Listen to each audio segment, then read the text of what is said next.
problem with choosing a credit card processor is the complexity of the fees. It seems that 95% of the salespeople out there are scamming and lying to you outright just to pad their commission. They give you a low rate, but they forget to tell you that it only applies to debit cards. They tell you about their low monthly fee, but forget to tell you about 5 other monthly fees. They say they have no termination fee, but as it turns out in the fine print, they're not allowed to waive the termination fee. And we are the exact opposite. We give you a fair, low rate. We don't have any hidden fees added on. We explain everything right up front in the application. We go over your merchant statement with you so you understand. We have our own in-house technical support. We do not ever raise rates. The processors try to pass on rate increases. We refuse them for our entire portfolio. We will never do that to you.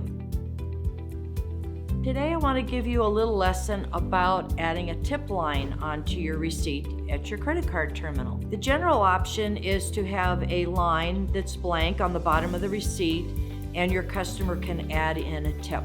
The important thing to remember is that those tips need to be adjusted before you batch out at the end of the day, because once you batch, the transaction is sent to your bank and no longer can the tip be adjusted, and so you might lose the tip. And by the way, restaurants as well as retail shops can add a tip line onto their credit card receipts. Another option to add a tip line onto the credit card receipt is to have suggested pricing. For example, 15%, 20%, 25%. I'm going to give you some tips on how to prevent chargebacks. You need to know that people have 6 months to charge something back on their card. So it's not cash. You are giving credit.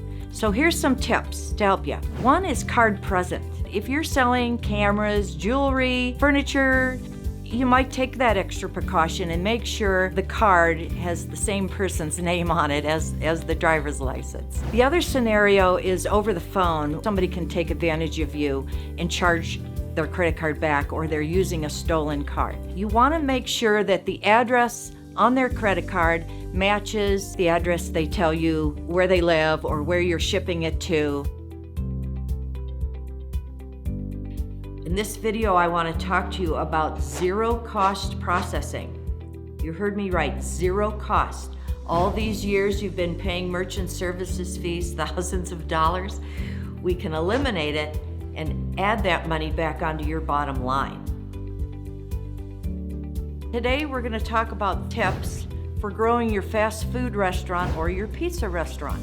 Also relates to online ordering, but you can put in your parking spaces a QR code so that people can pull up and simply pull up the menu and order and pay for their food, and then they can get a little notification that it's ready. They hop in line and go pick it up at the drive-through menu.